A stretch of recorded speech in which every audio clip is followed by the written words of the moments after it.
සාමාන්‍යයෙන් දන්න විදිහට රාගය ප්‍රහාණය කිරීම පිණිස අසුභ භාවනාව තමයි බහුල කරන්නේ.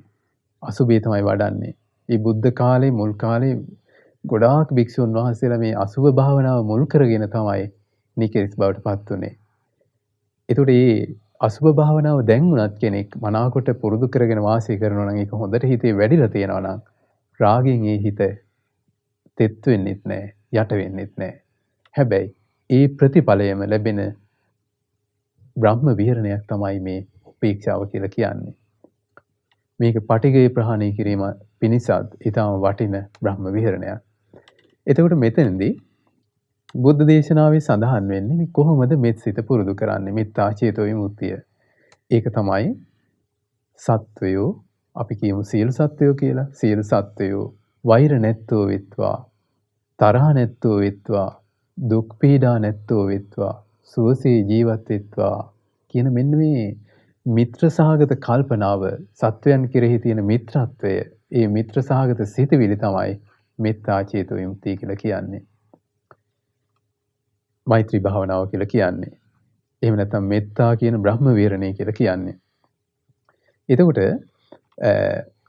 සියලු සත්වයෝ නිදුක් වෙත්වා, නිරෝගී වෙත්වා, සුවපත් වෙත්වා, මේ සත්වයන්ට කිසිදු දුකක්, කරදරයක්, පීඩාවක් ඇති නොවේවා කියලා මේ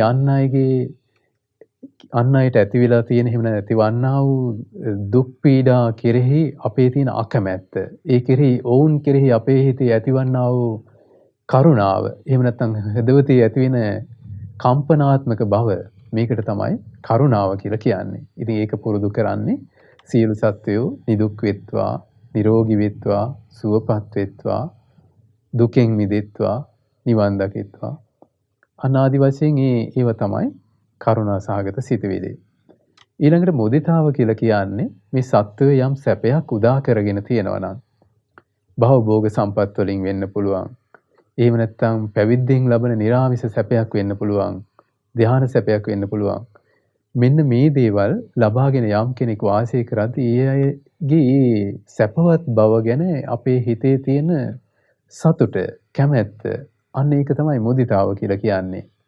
අන් අයගේ සැපය නොවැනසී එසේම පවතිවා කියන සිතුවිල්ල. ඉතින් මේ මුදිතාව වඩන්න පුළුවන් අපේ පින්වත් ලොකු ස්වාමීන් වහන්සේ අපිට මේක කියලා දීලා තියෙනවා. මේ සියලු සත්වයෝ ආයසින් වැඩෙත්වා, වර්ණයෙන් වැඩෙත්වා, සැපයෙන් වැඩෙත්වා, බලයෙන් වැඩෙත්වා ආදි වශයෙන් පතුරවද්දි මේ මුදිතාව තමයි, මුදිතා චේතෝ විමුක්තිය තමයි අපි පතුරවගෙන වාසය කරන්නේ. ඉතින් ඒ නිසා මේ සතර බ්‍රහ්ම විහරණ කියලා කියන්නේ ගිහි ජීවිතය ගත කරන කෙනෙකුට වුණත්, පැවිදි වෙච්ච කෙනෙකුට වුණත් මනාකොට පුරුදු කරගෙන ඒකේ ප්‍රතිඵල ලබා ගන්න පුළුවන් භාවනා විශේෂයක්. සතර බ්‍රහ්ම විහරණ. මොකද එහෙම සතර බ්‍රහ්ම විහරණ කියලා කියන්න හේතුව බ්‍රහ්ම රාජයෝ මෙන්න මේ විහරණ වලින් වාසය කරනවා. ඒ වගේ මේ විහරණ මනාකොට පුරුදු කරගත් අය මරණින් මත්තේ බ්‍රහ්ම ලෝකයට යනවා. එහි බ්‍රහ්ම රාජයෝ විදිහට ගිහිල්ලා උපදිනවා.